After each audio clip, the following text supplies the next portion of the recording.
Morning, guys. So here we have today's morning project. It's just going to be a Telecaster setup. Apparently the customer was not happy as to how his guitar plays. It always baffles me how people will buy a Fender and then don't like when it plays like a Fender. It's a maple neck Telecaster. Yeah, they buzz. They do. Yeah, well, let's get on it. Pull you guys out a little bit. So, first we're going to take the strings off. Clippity clip, clip, clip. Not going to hurt the neck. Don't want to hear it. All right. Okay, let's get these strings out of there. That. All right. Let's look at these frets here. Not too awful. Kind of dirty. Let's clean them up. All right. That's what I do. And I find it works very well. You have to take a little bit of steel wool. I know, steel wool. Oh, I'm gonna ruin everything. The whole guitar is broken now. And we're gonna take a little bit, piece of our fret guard. Jeez, still early. And we're just basically gonna go like this. Look at that. Watch how good that comes out. Nice and shiny. We're not gonna go full. Do we have to go full fret polish on this thing? Oh, sorry, I'm bumping you guys. Look at this. They never even polish these frets. Good job, Fender. Look at that. All right, let's go back to. Let's grab a little piece of 600 grit, shall we? We'll make these even shinier. Get out my OCD. It's a good way to organize your sandpaper, by the way. One of these old pick boxes. They work fantastical for sandpaper strips. So let's grab some 600, shall we? If I can do this with. There we go. All right, same process. Just kind of like that. There we go. This will be much better. All right. Let's put you guys over here so I don't keep bumping you. Okay. All right. 600 isn't gonna actually remove any real material and make things uneven. It's just gonna take off the, or not take off, it's just gonna polish out what Fender didn't polish.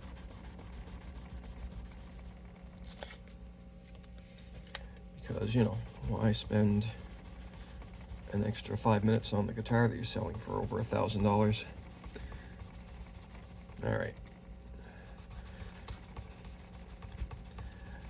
Enough complaining about Fender's fretwork. We have other Fender things we can complain about. Like how they're still making bridges that don't intonate. Because it's original style. It's crazy. I'll actually have people come in and have bridges that are intonatable, but then we'll put these things. Let me put those on and take off the ones that work right. And then complain when the guitar doesn't stay in tune or play in tune. I don't get it. All these weenies that have to have everything original. Tell you what, why don't you go climb in the original airplane? See how you like it. Go find yourself an old Model A. It's all original. Drive it to work.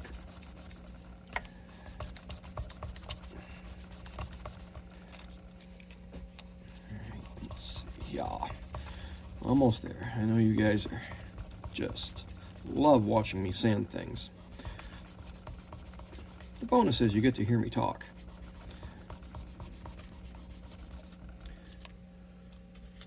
And I am very entertaining and extremely funny. Not to mention ruggedly handsome. Yeah, just kidding. Alright, so we're going to start again. And now we're going to hit it with a steel wool. Alright, this will make it even shinier.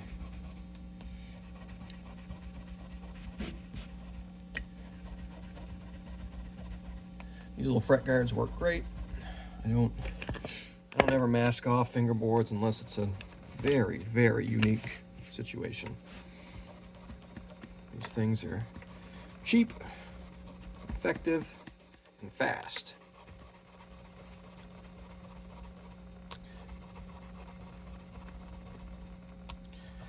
And if it was a rosewood board,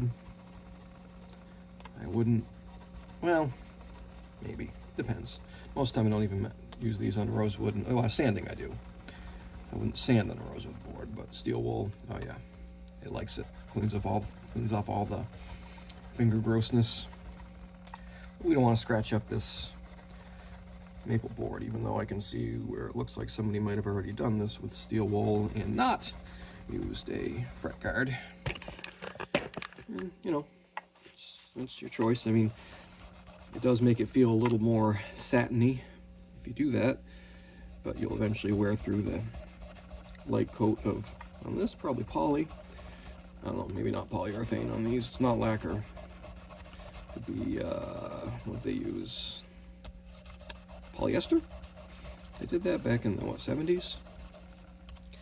I don't know. We're getting there.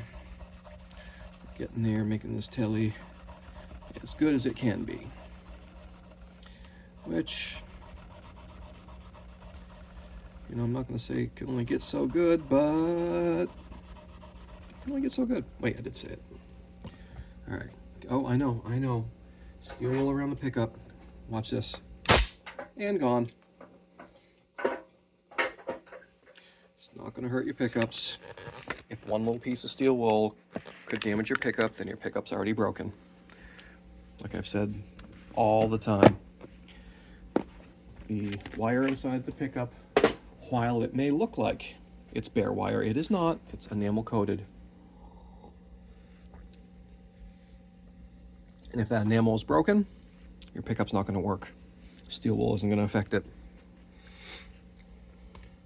All right, next step.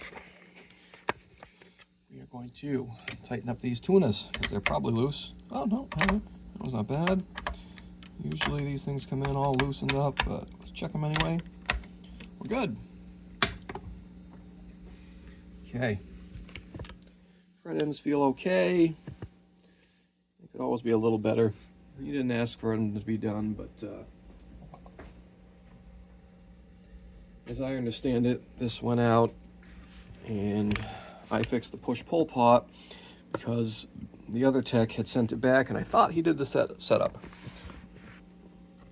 That's why we don't like to jump into other tech's work, because you never know what they actually did. So I guess what happened is he didn't actually do the setup, and we gave it to the customer thinking that the setup was done, and the customer was not happy about that, understandably. So let's make him extra happy, and we'll help take these fret ends down. They're a little sticking out, and we're gonna take our auger bit file. Here, watch this. And look, not gonna hurt anything. And we're just gonna kind of just catch the ends that are just protruding a little bit.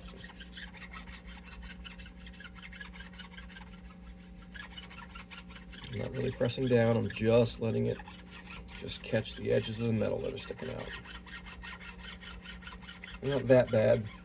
If they were really sticking out, like I'm sure some of you guys have seen, I would use my my file block to take them down and then do this, but these are just barely sticking out. I mean, again, I normally wouldn't even worry about it. Now we're going to lightly do this old sanding block I had. I think it started out like a 220, but it's definitely worn down to almost nothing, but it works great for just kind of giving this metal a nice soft feel.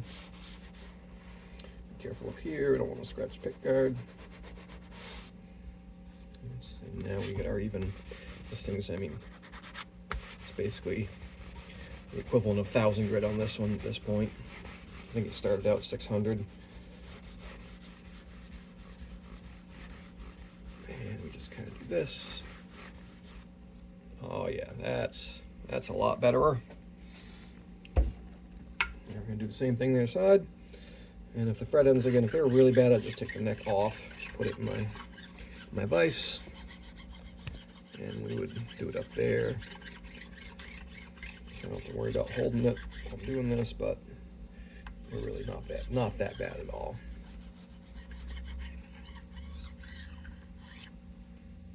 Here a little bit. Let's see down here. So just, I can feel it just barely. It's probably more taking off the edge, taking off the little bump of finish that the frets will make as the wood shrinks. So that's all we need that file for. It's a great little file. They work. If you guys haven't seen it before, here I'll show you. So it's an auger bit file, and it has teeth here, but not here. So you can use it to get on like fret edges. I'm not gonna do this, I don't really want to do the whole fretboard, but you can get on here and not worry about hitting the wood. Other side, for smaller areas, no teeth here and teeth here.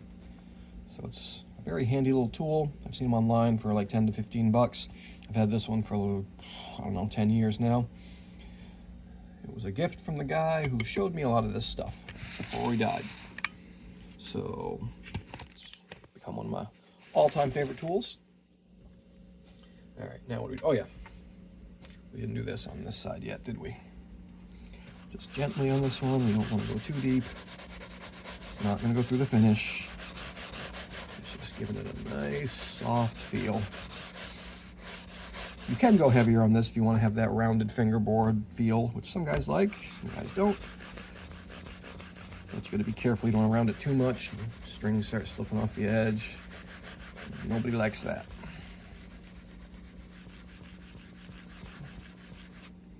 There we go. Oh, that's so much more betterest. These back. All right, let's see, next. I know the electronics work. I would normally check all the electronics, but again, I just barely went through this thing and made that's right. Made this, basically make this quieter. It's one of those wide range wired humbuckers, so it's not a real true coil split as I understand it, but regular and then quieter. That's up there. All right, personally I would probably, I don't know, I don't care for a humbucker in the neck of a Tele. I prefer a humbucker down here. I know this is the Tele sound, but anyway, I digress. Let's spray this, get a little cleaner done. My favorite polish, Ernie ball polish, works fantastic. I used to like the Dunlop 65, but they changed the formula a long time ago, so it'll almost dry before you can wipe it. So you have to use a ton of it. And buy more of it. Where's the Ernie ball stuff? Just seems to, doesn't leave fingerprints, doesn't make your rag greasy. And with other polishes, by the end of the day, if I've polished out 10 guitars, my rag feels like it came out of a fry-later. Ernie ball doesn't seem to do that. It's really the only Ernie ball product that I really like, other than maybe a Stingray bass. I think their strings are terrible. I've seen them come out of the package with rust already on them. I mean, hey, if you like them, that's cool. Your mileage may vary. It's just my own experience. All right, next. Where's our strings? Where'd our strings go? I left them over here. So we got, this is the strings customer wants. I like these strings. They were already with it. NYXL 1046s. They're a real decent string. I usually use regular D'Addario 10s, but I have used these. They are a little brighter. They're actually a little rougher feeling on your hands, though. Okay, why is it that we have to have reclosable packages on strings packages, you know, we can't have that on cereal bags, huh? Come on, answer me that. Okay, next. So I do this. I'm trying to let you guys see. It's not going to fall off the edge of the bench. I know it looks, look at that. Oh, so dangerous. So dangerous. It's not going anywhere. Gravity's not going to spontaneously increase. And let's see here. And that. And that. I'm just going to drop those in like that. There we go.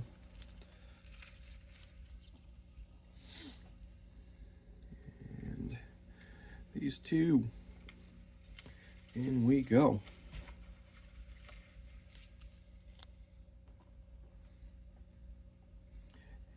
Okay, getting there. I know you guys probably seen 100 setup videos, so here's 101. All right, now that those are all in there and the guitar still hasn't fallen off the bench, I'm gonna go back up here. And I actually like Fender tuners. I like the idea of a string going in and not stabbing your fingers or ripping up any side of your gig bag or case or whatever. I think all tuners should have that option. And they make the strings wrap downward, which is also good. So what I do here is the E string's almost never long enough to need to be cut on a Fender tuner. I just go around once like that, and I stick it under the string tree like that. And then incoming non-sponsored Bosch power drill with string adapter.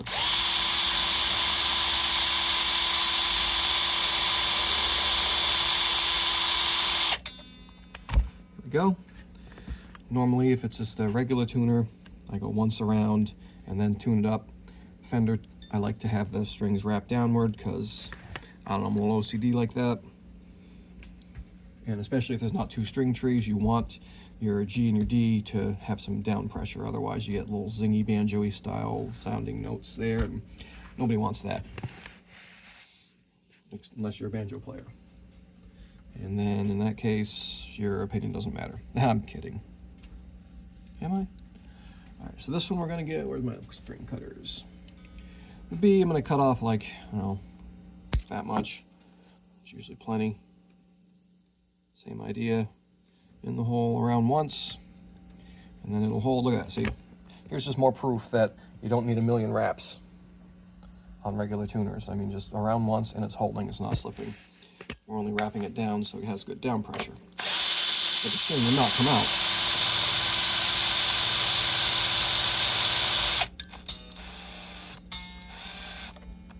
There we go. And let's see, the G usually needs some cut off. Yeah, that definitely needs to be cut. So we're gonna take, I don't know, about that much. Same deal, around, like that. And now,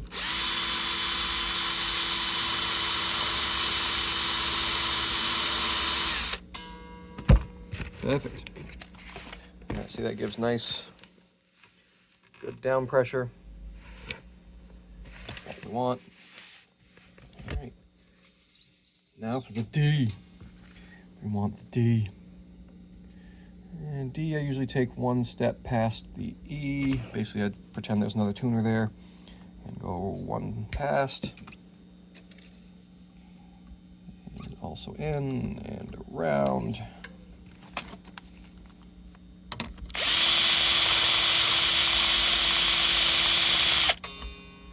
Go, and then usually go A to the E, or no, A to the B, and E to the G. Sorry, I get my letters confused.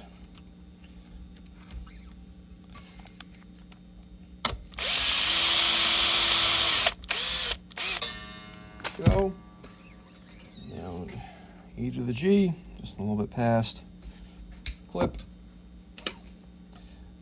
Okay, around that.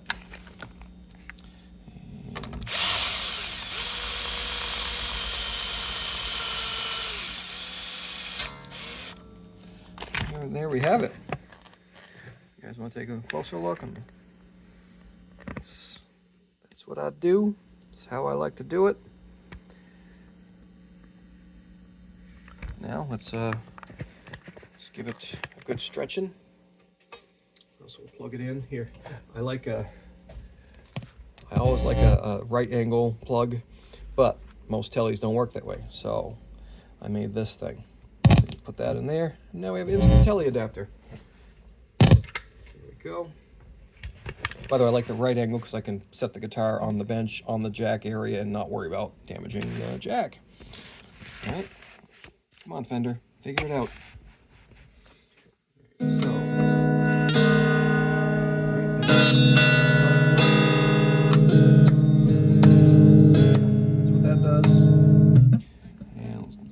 strings all stretchy, stretchy.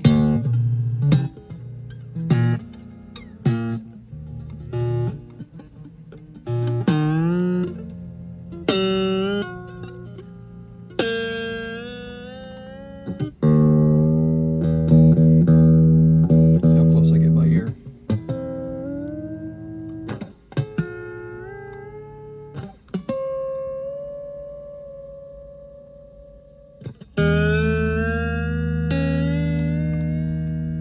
Probably a half step low. My band tunes in half step, so that's what I'm used to hearing. All right. A little low.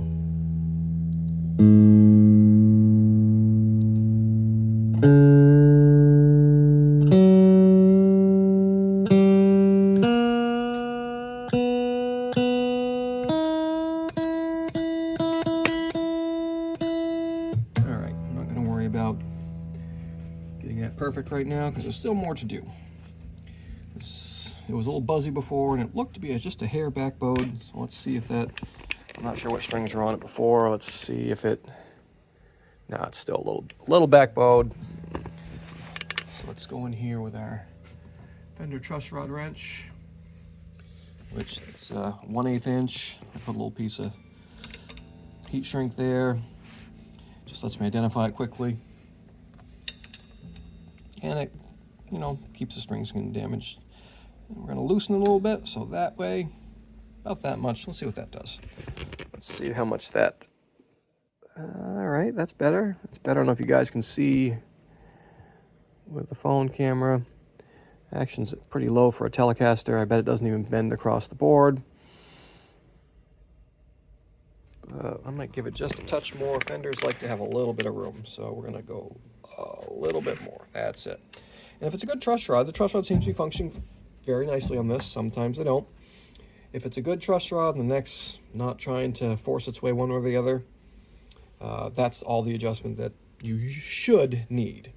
Shouldn't have to crank on a truss rod and force it. If you ever feel a truss rod being like you're in there and it's springy and just wants to bounce back, don't force it. Something's wrong.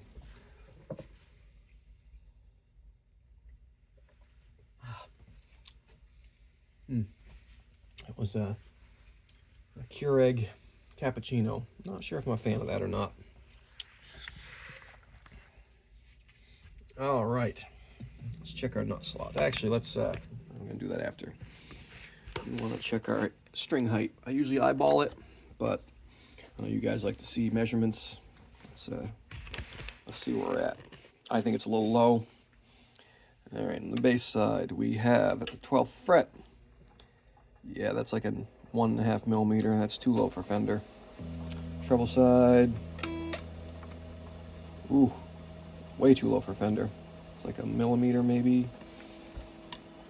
Let's see if it bends. Yeah, see?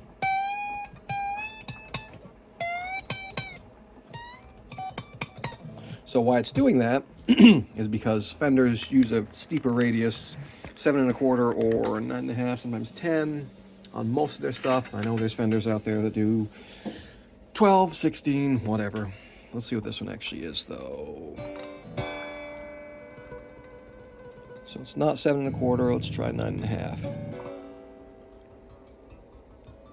There we go. I'm gonna call it maybe 10. Let's see what a 10 does.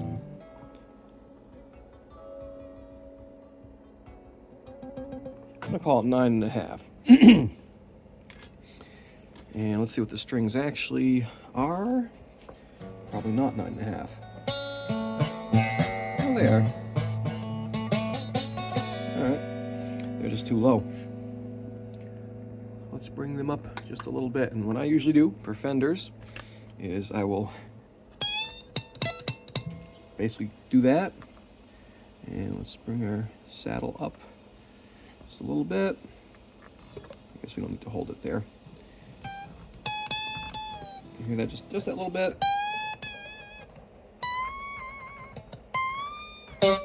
Maybe just a touch more because I can hear it winking a little bit.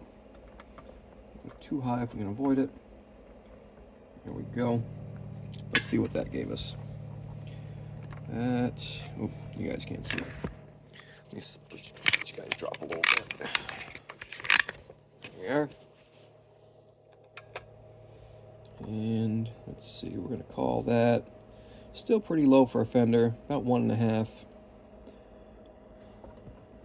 And let's set the other side up a little bit because I know that's still buzzy. Not too bad. We're hitting it hard.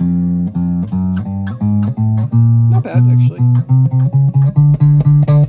But if they dig in, it'll slap. So let's bring it up just like a half a turn on that saddle. Not much, not much. You look here, check.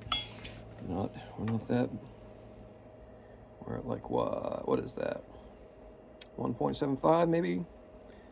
Maybe 2, right between there. That's not bad. Now, what I do when I set when I work on bridges is I don't just leave the guitar laying down like this and then try to like use this and look sideways. Basically take the guitar and set it right on, I don't know if you can see that or not, right on my shoulder. That way I can look down the neck and see what I'm doing, which is nice. It frees up both hands, so I can have a hand here to hold that like that, and then we can, let's match that up,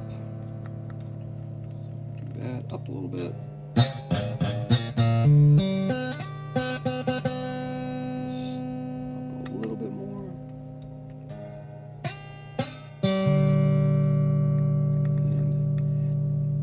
I match the radius. Some people like on Fenders the middle strings to be a little lower so the action feels lower overall, but unless they specifically request that. It's that G still needs to come up just a touch. There we go. That's probably good. Let's see. There we go. I like it.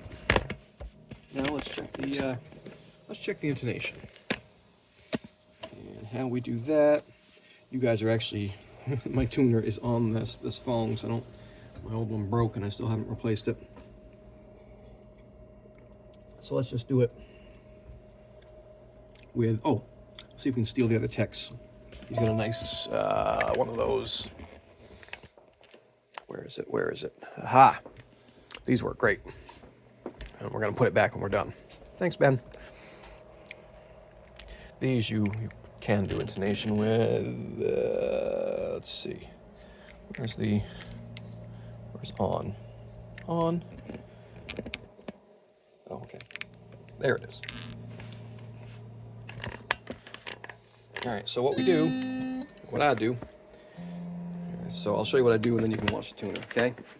So we just basically 12th fret, or 12th fret harmonic, like that, and then we fret it. And I can hear that sounds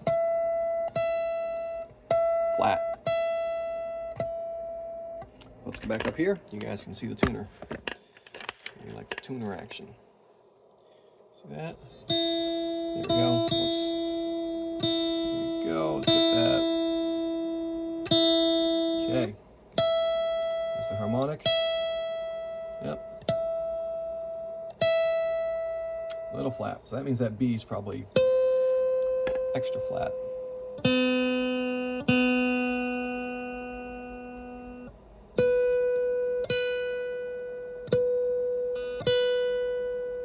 And see, there's your problem with Fender, because the B is sharp and the E is flat. So they want to go in opposite directions. But look what we have here. You can't do that. So that's probably gonna have to stay. Let's pull it back a little bit. I don't want that B to be really, really sharp. That'll be very noticeable. Oh, wrong screwdriver. That'll be very noticeable. But let's just kind of do one little turn and see what that gets us. You guys come back over here. Where's your, you need your stand. Let's get you guys so you can actually, a little height. There we go. So let's see where that landed the E.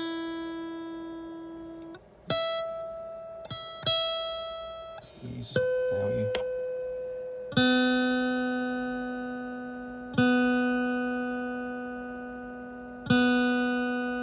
see what that did. So the B's in.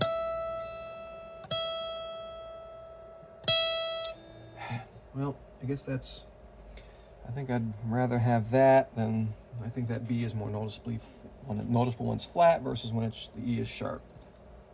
Next, we're going to do the G. I know I could carve the saddles, but he doesn't want that.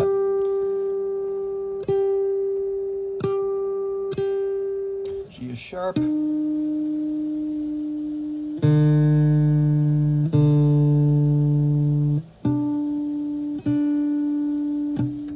they're both sharp, so let's bring that back a little bit. Back.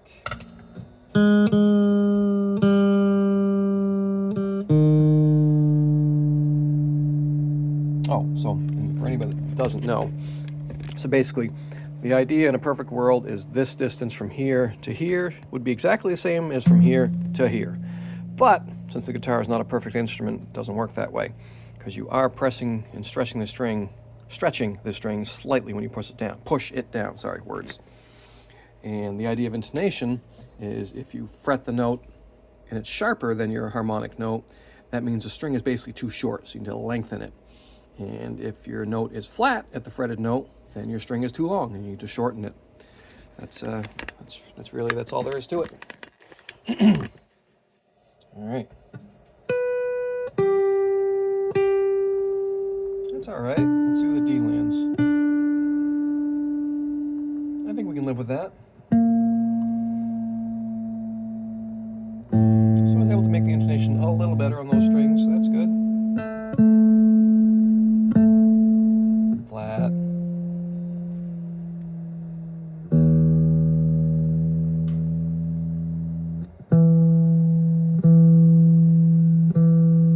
And sharp. Let's let the A be a little better. See where that lands. Not much. We didn't do much. Kind of just want to compromise.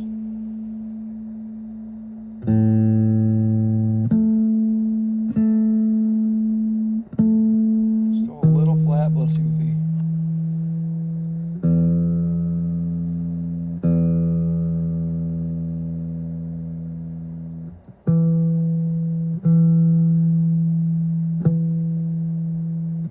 I think we can live with that. Let's see where that landed our saddles. Yeah, general Tele style, forward, back, and more back. If the customer complains about this, I'll suggest getting the compensated ones, which work better. They're still not perfect, but they do work better. And let's see, is our pickup height correct? I would say no. Let's bring this up a little bit on this side. And over here, we'll give it a little more tilt, so it actually, I like when the pickups match. And they set, can't think of the word, perpendicular? No. I'm sorry, I can't think of it right now. Parallel to the strings. You know what I mean? I don't like when the pickup's tilted back and the strings are basically this way to it. I think we're good there. Let's see where that humbucker is back a bit. That's fine. Because it overpowers that single coil. Another reason why I don't like a humbucker in the neck position of a Tele, because it's way louder, just from physics. All right, let's check our nut slots, shall we? How are we looking? That one's good. Good. Again, I might. No, they're all right. I typically don't measure those. I have one of the little StewMac dial things that'll go on there. You can measure it, but it's good. Oh, we don't need to take that off yet. Let's give these strings a stretch. Watch me stretch my strings. Stretchy, stretchy.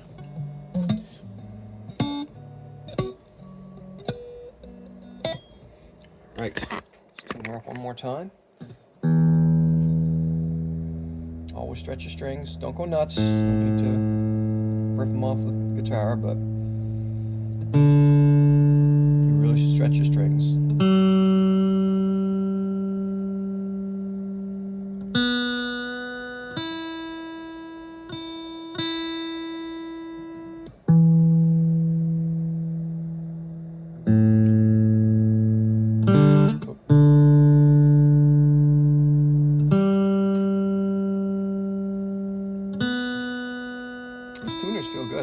What if these aren't Fender? Are these Fender tuners? Or are these replaced? I don't know. They're nice tuners. All right, now, since everything's all tuned up, and I know, yeah, pile of screws. Lots of useful screws in there. I go in that pile every day and look for stuff, and usually find it. Next, this is my process for checking for high frets. It's a little more difficult with a telly. Actually, here, watch. It'll probably work if I put this like this and then just kind of set. Yep, it'll fall out if I don't do that. But this. All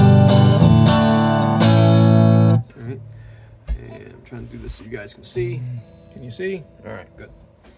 So I just check all frets.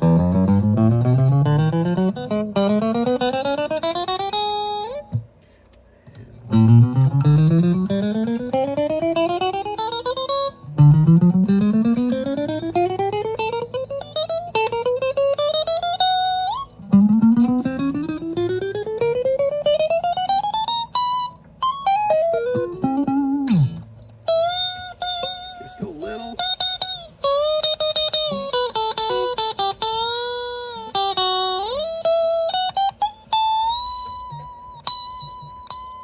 On the verge.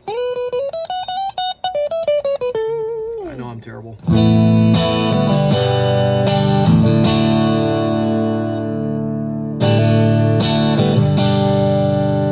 bad, not bad.